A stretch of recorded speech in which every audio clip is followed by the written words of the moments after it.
America के Iran पर हमले के 12वें दिन भी भीषण युद्ध जारी। दोनों पक्ष अपनी अपनी सफलता के आंकड़े जारी करने में जुटे। अमेरिकी हमले के बाद शुरू हुए युद्ध में अब तक सैकड़ों लोग मारे जा चुके हैं। अमेरिका और इजराइल का ईरान के खिलाफ संयुक्त अभियान जारी। तेहरान और तबरीज के सरकारी ठिकानों पर तेज किए हवाई हमले। ईरान का रिहायशी इलाकों में हमले का आरोप। अमेरिका और इजरायल हमलों को लेकर ईरान का बड़ा दावा। कहा, आम नागरिकों पर क्लस्टर बम गिरा रहा इजरायल। लेबनान में भी गैर कानूनी हथियार का इस्तेमाल करने का आरोप। इजराइल के बड़े तेल डिपो पर लगातार हमले से ईरान में तेल जैसी बारिश। लोगों को स्किन और सांस जैसी गंभीर बीमारियां होने का खतरा बढ़ा। लाखों गैलन कच्चा तेल में लगी आग का धुआं आसमान में छाया। इजरायल के खिलाफ ईरानी सेना का ऑपरेशन ट्रू प्रॉमिस 4 जारी। तेल अवीव, नेगेव, रेगिस्तान और क्षेत्र में स्थित अमेरिकी बेस पर लगातार हमले हो रहे हैं। ईरानी प्रवक्ता ने कहा, अमेरिकी आतंकियों को भगाना जरूरी है। इजराइल के तेल अवीव शहर में ईरानी मिसाइलों का तांडव। एक के बाद एक धमाकों से दहशत में लोग। कई किलोमीटर दूर से दिखाई दे रहा है 1.5 टन वजनी मिसाइल का धुआं। पश्चिम एशिया स्थित अमेरिकी ठिकानों के खिलाफ ईरान का एक्शन जारी। बगदाद के अमेरिकी सैन्य बेस पर फिर से हमला किया गया। ड्रोन हमले में भारी नुकसान की खबर। ईरान का बहरीन, संयुक्त अरब अमीरात और कुवैत में हमले जारी। पड़ोसी देशों में बने अमेरिकी ठिकानों पर लगातार बनाया जा रहा है निशाना। अबू धाबी से 45 किलोमीटर उत्तर पश्चिम में अमेरिकी बेस पर हमले से लगी आग। ईरान के साथ जंग में कई अमेरिकी सैनिकों के घायल होने की खबर। ईरानी हमले में 140 अमेरिकी सैनिक घायल बताए जा रहे हैं। सैनिकों के घायल होने की पेंटागन ने भी पुष्टि की है। अब तक कई सैनिकों की मौत हो चुकी है। कतर के पूर्व प्रधानमंत्री हमाद बिन जसीम का खाड़ी देशों को बड़ी चेतावनी। कहा, जैसे ही हम ईरान के खिलाफ युद्ध की घोषणा करेंगे, अमेरिका इस संघर्ष से पीछे हट जाएगा। दोनों पक्षों को हथियार बेचकर ग्रेटर इजराइल का सपना पूरा करेगा। लेबनान पर इजरायली हमले में 6 लोगों की मौत। आईडीएफ के हमले में 8 से ज्यादा लोगों के घायल होने की खबर है। हिजबुल्लाह के हमलों से परेशान नजर आ रही इजरायली सेना। ईरानी हमलों में अपने युद्धक विमानों को छोड़कर भागते नजर आए इजरायली पायलट। हाइफा से 20 किलोमीटर दक्षिण पूर्व में स्थित है रमात डेविड एयरबेस। ईरान के न्यूज एजेंसी का खूब वायरल हो रहा है ये वीडियो। स्ट्रेट ऑफ हॉर्मुज कब्जे को लेकर अमेरिका और ईरान के अलग अलग दावे। अमेरिका ने किया ईरानी नौसैनिक जहाज नष्ट करने का दावा। ईरान ने कहा, ईरानी हमलों के डर से 1000 किलोमीटर दूर भागा यूएस का अब्राहम लिंकन। अमेरिका ने होर्मुज में तेल सप्लाई रोकने पर ईरान में हमले तेज करने की धमकी दी। व्हाइट हाउस ने कहा कि ऐसा हुआ तो 20 गुना ज्यादा ताकत से हमले करेंगे। समुद्री रास्ते को खुला रखने के लिए हर जरूरी कदम उठाएंगे। ईरान और रूस के बेहतर रिश्तों पर व्हाइट हाउस का दिखा कड़ा रुख। प्रेस सेक्रेटरी कैरोलिन लेविट ने कहा कि उन्हें ऐसा नहीं लगता कि दोनों में इंटेलिजेंस शेयर हुआ है। अगर ऐसा हुआ है तो वो इससे खुश नहीं है। अमेरिकी दावों पर ईरान के विदेश मंत्री सैयद अब्बास अराक्ची का पलटवार। कहा, झूठ के जरिए ऑपरेशन एपिक मिस्टेक को सही बताया जा रहा है। अमेरिका पर पूर्व नियोजित हमलों के आरोप को बताया साजिश। इजरायली पीएम नहीं चाहते कि लोग देखें इजरायल को सबक सिखाने की तस्वीरें। एक मीडिया पोस्ट को शेयर करते हुए ईरानी विदेश मंत्री का तंज दिखा। हमारी मिसाइलों से भारी तबाही मची है। नेता घबराए हुए और हवाई सुरक्षा व्यवस्था पूरी तरह से अस्त व्यस्त है। ईरान इजरायल युद्ध के बीच विदेश मंत्री एस जयशंकर ने ईरान से बातचीत की। विदेश मंत्री सैयद अब्बास अराक्ची के साथ युद्ध को लेकर हुई चर्चा। भारतीय विदेश मंत्री ने कहा, वो लगातार संपर्क में रहेंगे। ईरान इजरायल युद्ध से भारत में भी महंगा होगा हवाई सफर। एयर इंडिया ने डोमेस्टिक और सार्क देशों की उड़ानों पर 399 फ्यूल सरचार्ज और साथ ही बढ़ा हुआ किराया कल से लागू करने का ऐलान कर दिया है। पश्चिम एशिया में बढ़ते तनाव के बीच भारत सरकार अलर्ट। देशवासियों को तेल और गैस की निर्बाध आपूर्ति का भरोसा दिया है। केंद्रीय पेट्रोलियम मंत्री ने कहा कि भारत केवल खाड़ी पर निर्भर नहीं है। केंद्रीय वाणिज्य और उद्योग मंत्री पीयूष गोयल का बड़ा बयान। कहा, देश में पेट्रोल और डीजल और ईंधन की कोई कमी नहीं है। सरकार पूरे हालात पर नजर बनाए हुए है। रसोई गैस की उपलब्धता पर छत्तीसगढ़ के सीएम ने किया पोस्ट, लिखा प्रदेश में रसोई गैस पेट्रोल डीजल का पर्याप्त स्टॉक, आमजन को किसी भी प्रकार की चिंता करने की जरूरत नहीं, कहा कालाबाजारी करने वालों पर होगी सख्त कार्रवाई। युद्ध के दौरान ऊर्जा संकट के बीच रिलायंस ने उठाया बड़ा कदम, घरेलू एलपीजी सप्लाई सुरक्षित रखने के लिए उत्पादन बढ़ाने पर जोर, कहा एलपीजी आउटपुट बढ़ाने के लिए जरूरत पड़े तो 24 घंटे काम होगा। लोकसभा में बोले कांग्रेस नेता राहुल गांधी, जब भी हम बोलने खड़े होते हैं स्पीकर हमें रोक देते हैं। इतिहास में पहली बार ऐसा हुआ है कि जब नेता प्रतिपक्ष को सदन में बोलने नहीं दिया गया। लोकसभा में स्पीकर के खिलाफ प्रस्ताव पर चर्चा, लोकसभा में बोले बीजेपी सांसद रविशंकर प्रसाद, राहुल पर किया पलटवार, जो किताब छपी नहीं उसकी प्रामाणिकता क्या है। अविश्वास प्रस्ताव किसी के ईगो को संतुष्ट करने का टूल नहीं, स्पीकर के समर्थन में रविशंकर प्रसाद का राहुल गांधी पर करारा वार। वहीं रविशंकर प्रसाद ने कहा, नेता विपक्ष ने कई बार लोकतंत्र का मजाक बनाया, सदन की गरिमा जरूरी है, संसद की परंपरा का ध्यान रखे विपक्ष, विदेश में जाकर देश का अपमान किया गया।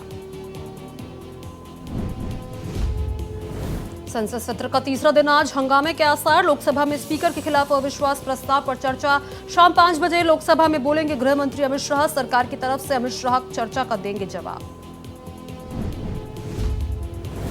केरल चुनाव को लेकर कांग्रेस की बड़ी बैठक, आज शाम 5 बजे कांग्रेस सीईसी की बैठक, जहां पर बैठक में केरल के उम्मीदवारों पर मुहर लगेगी। राहुल गांधी, मल्लिकार्जुन खड़गे और केसी वेणुगोपाल मौजूद रहेंगे।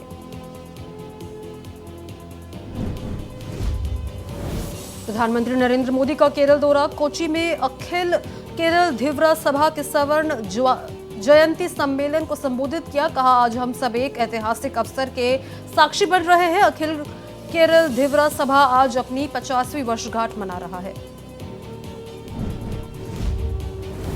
पीएम मोदी ने कार्यक्रम को संबोधित किया, कहा कि पिछले 50 सालों से ये संगठन मछुआरा समुदाय के अधिकारों की रक्षा के लिए निरंतर काम कर रहा है। पीएम मोदी ने कहा कि 50 साल की इस यात्रा में आपका परिश्रम, सेवा भाव जुड़ा है। मैं इस शुभ अवसर पर केरलम के सभी मछुआरा साथियों को, धीवरा सभा के सदस्यों को बहुत बहुत शुभकामनाएं देता हूं। लखनऊ में योगी कैबिनेट की बैठक आयोजित, बैठक में 30 प्रस्ताव पास हुए, इसको लेकर शिक्षा विभाग से संबंधित एक महत्वपूर्ण प्रस्ताव को मंजूरी दी गई। भारतीय टीम के कैप्टन सूर्य कुमार यादव और शिवम दुबे ने महाराष्ट्र के सीएम देवेंद्र फडणवीस से मुलाकात की, मुंबई में उनके घर पर हुई मुलाकात, महाराष्ट्र के सीएम देवेंद्र फडणवीस ने दोनों खिलाड़ियों को सम्मानित किया। पंजाब के अमृतसर में बोले क्रिकेटर अभिषेक शर्मा के पिता राजकुमार, कहा परिवार के आशीर्वाद की वजह से अभिषेक शानदार प्रदर्शन कर पाए, खिलाड़ियों में बहुत आत्मविश्वास था कि वो जीतेंगे। उत्तराखंड के मुख्यमंत्री पुष्कर सिंह धामी ने गैरसैंण में सुबह की सैर की, पूर्व ग्राम प्रधान चंद्र सिंह के घर पर चाय का आनंद लिया। उन्होंने वहां मौजूद स्थानीय लोगों से बातचीत भी की और अलग अलग सरकारी योजनाओं पर फीडबैक लिया। गुजरात के अहमदाबाद में स्वामी नारायण मंदिर की स्थापना की 200वीं वर्षगांठ पर कार्यक्रम का आयोजन, मुख्यमंत्री भूपेंद्र पटेल ने जेतलपुर में महोत्सव का शुभारंभ किया, इसमें हिस्सा लिया। असम विधानसभा चुनाव से पहले उत्तर पूर्व की राजनीति में सियासी पारा हाय, झारखंड के मुख्यमंत्री हेमंत सोरेन ने असम के बिस्वनाथ जिले में हुंकार भरी। हेमंत सोरेन ने मिजिका चाय बागान में एक विशाल राजनीतिक जागरूकता रैली को संबोधित किया। हेमंत सोरेन ने बीजेपी को चुनौती देते हुए दलितों और आदिवासियों से एकजुट होने का आह्वान किया। जय भारत पार्टी के राष्ट्रीय अध्यक्ष तेहारू गौर ने मंच से ऐलान किया कि आगामी विधानसभा चुनाव में जय भारत पार्टी और जेएमएम मिलकर ताल ठोकेंगे।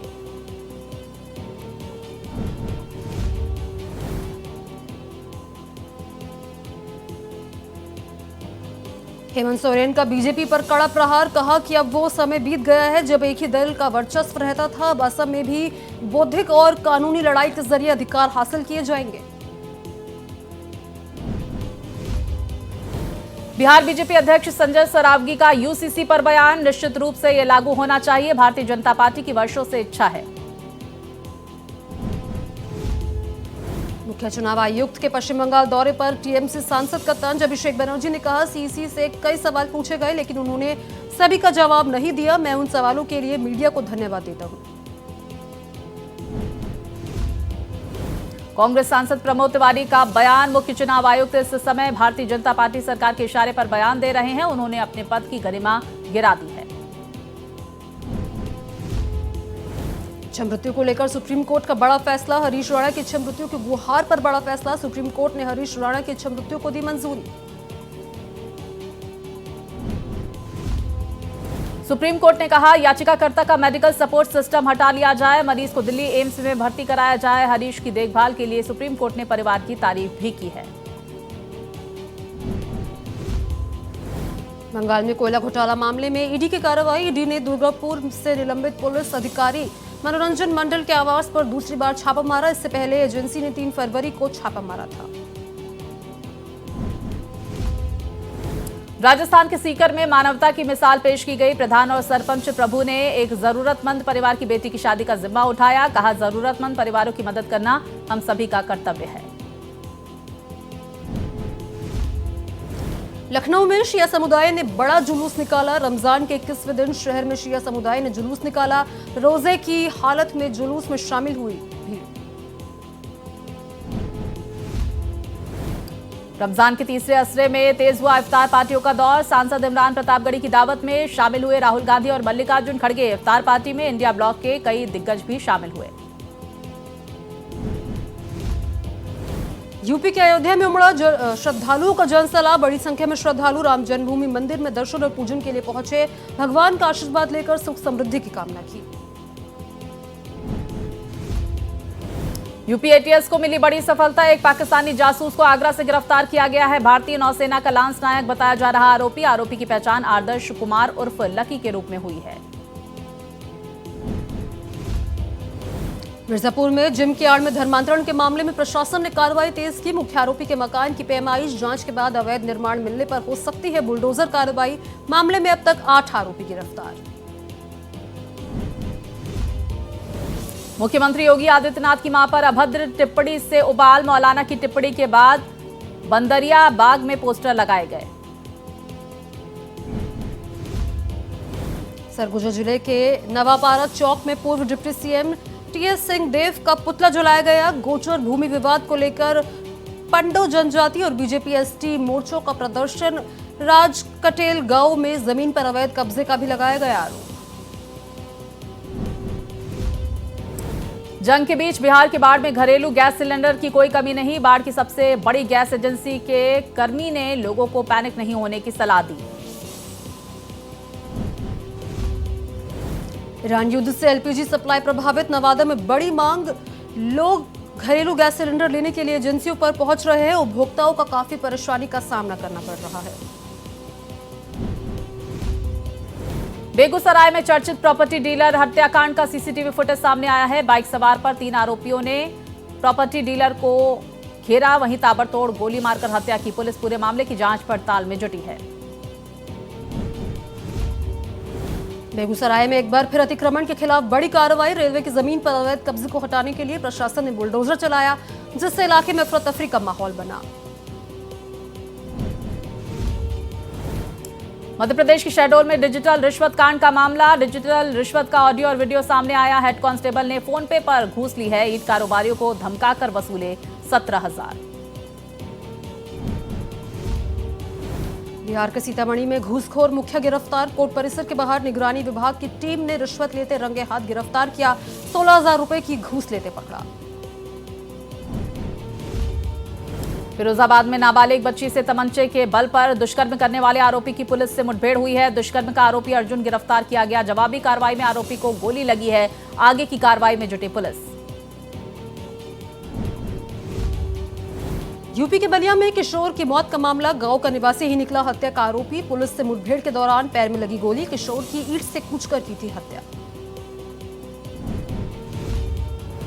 लखनऊ के ठाकुरगंज में किशोरी की मौत। पुलिस ने आत्महत्या के लिए उकसाने के मामले में कार्रवाई की है। पुलिस ने मामले में नामजद आरोपी राघव अग्रवाल को गिरफ्तार किया। किशोरी के परिजनों ने आरोपी पर किशोरी से दुष्कर्म के विरोध में हत्या का आरोप लगाया है। एटा में संदिग्ध परिस्थितियों में खेत में मिला एक अज्ञात शख्स का शव। घटना से इलाके में मचा हड़कंप। मौत की सूचना के बाद परिवार में मचा कोहराम। मामले की जांच में जुटी पुलिस। एमपी के शहडोल में तेज रफ्तार पिकअप की टक्कर से पति पत्नी की मौत। 13 वर्षीय बेटी घायल। इलाज के लिए अस्पताल में भर्ती कराया गया। पुलिस फरार वाहन चालक की तलाश में जुटी। लखनऊ के मोहनलालगंज इलाके में पिता की हत्या का आरोपी गिरफ्तार। पुलिस ने नाबालिग बेटे को बाल सुधार गृह भेजा। लाठी से पीट कर की थी पिता की हत्या। आगरा लखनऊ एक्सप्रेसवे पर भीषण सड़क हादसा। 4 वाहन आपस में टकराए। हादसे में 10 लोग घायल, 4 की हालत गंभीर। ट्रेलर चालक को नींद आने से यह हादसा हुआ। महाराष्ट्र के नंदुरबार में ट्रक क्लीनर की करंट लगने से मौत, एक गंभीर रूप से घायल। घटना से इलाके में मजदूरों में डर का माहौल, किसानों और नागरिकों में गुस्सा। जम्मू कश्मीर में बदला मौसम का मिजाज। श्रीनगर सहित कश्मीर घाटी के विभिन्न हिस्सों में बारिश हुई। वाहनों की रफ्तार पर लगा ब्रेक। जम्मू कश्मीर के नौशेरा में सुरक्षा बलों के साथ मुठभेड़ में एक आतंकी ढेर। एलओसी पर घुसपैठ की कोशिश कर रहे संदिग्ध को भारतीय सुरक्षा बलों ने किया ढेर। हमजा यूसुफ के रूप में हुई संदिग्ध की पहचान। द केरल स्टोरी 2 ने दूसरे मंगलवार को एक बार फिर से कमाई में तेजी दिखाई और शानदार कलेक्शन किया। ये साल की चौथी सबसे बड़ी फिल्म बनी। 12वें दिन 2.12 करोड़ रुपए कमाए। फिल्म लव एंड वॉर को लेकर दर्शकों के बीच जबरदस्त एक्साइटमेंट। लव एंड वॉर को लेकर आया बड़ा अपडेट। स्टारकास्ट के सीन हुए रीशूट, बढ़ गया फिल्म का बजट। नॉर्थ अमेरिका में धुरंधर 2 का कमाल। धुरंधर द रिवेंज को एडवांस बुकिंग में शानदार रिस्पांस मिल रहा है। अब नॉर्थ अमेरिका में फिल्म टॉप 5 ओपनिंग वीकेंड में एंट्री का टारगेट बना चुकी है। तूफान बनी साउथ की मामूली बजट में बनी फिल्म 11 दिन में कमा डाला 300% से ज्यादा मुनाफा। राधिका की थाई किजवाबी ने बॉक्स ऑफिस में गर्दा उठाया। मई के महीने में थिएटर में आएगा सैलाब। रिलीज होंगी सनी की गबरू से बॉबी की बंदर तक की कई सारी फिल्में। सिनेमाघरों में एक से बढ़कर एक कई हिंदी फिल्में रिलीज होंगी, जिसमें एक्शन थ्रिलर से लेकर सस्पेंस और हॉरर ड्रामा तक शामिल है।